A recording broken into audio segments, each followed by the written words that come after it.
Should I use this? Yeah, you're good. Okay, all right. So it's a quick update on Tesla. You have to and the unmute. program. Oh. So people. Hold on one sec. All right. Oh wait, Yeah. mute. Hello? Yeah, all right. So I'm sure people have been reading about the auto loan bailout and all that sort of stuff. So it's kind of a travesty at what's going on, although I don't think it's going to last too long into the Obama administration. There was a $25 billion loan program that Congress approved to fund the development of energy-efficient vehicles, essentially to wean ourselves off oil. And ironically, the big three then came to Washington and said, no, give us that money for our day-to-day operations building gas guzzlers, which is obviously a sort of a version of the intent. Unfortunately, with the job situation being the way it is, Congress has acceded to that demand and is, my understanding, currently giving 15 of the 25 billion to the big three to fund their day-to-day operations, which I believe gets them to about February. I'm not kidding. It's not even an exaggeration.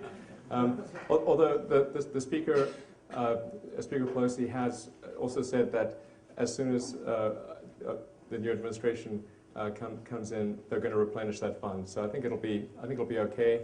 But certainly, if you have the opportunity to express to anyone in DC or in the press the importance of developing clean energy vehicles, please take the opportunity to do so. And in the case of Tesla, Tesla actually is not applying for any bailout funds, although some of the press have mistaken that. What Tesla has done is applied for funding to develop lower-cost mass-market vehicles, and it's essentially the exact intent of the legislation. And so hopefully there's still some money left over to actually do that after the big three have taken what they will take.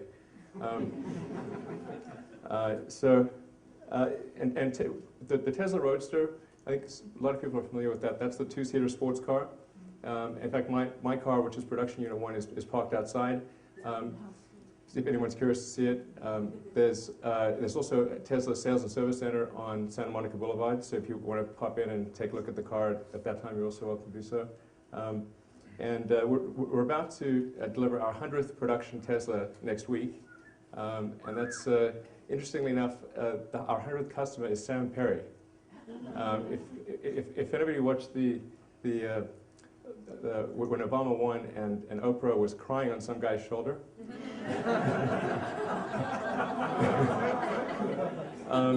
that same guy's our 100th customer. So it's a bit like Zelig. I mean, he's sort of everywhere.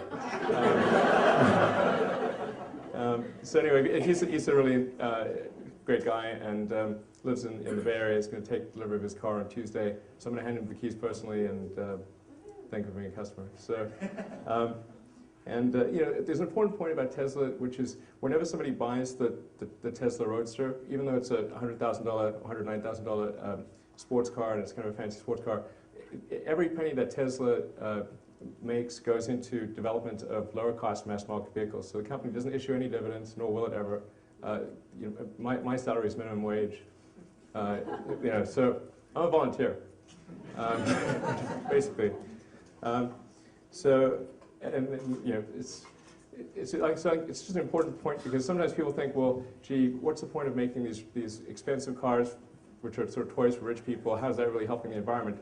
The important point to bear in mind is that when you have new technology, it takes time to optimize that technology. If you think back to the early days of cell phones or laptops or pretty much anything new, it's expensive in the early days because the first job with a new technology is you've got to make it work. And then you make it in small volume, you sell those cars.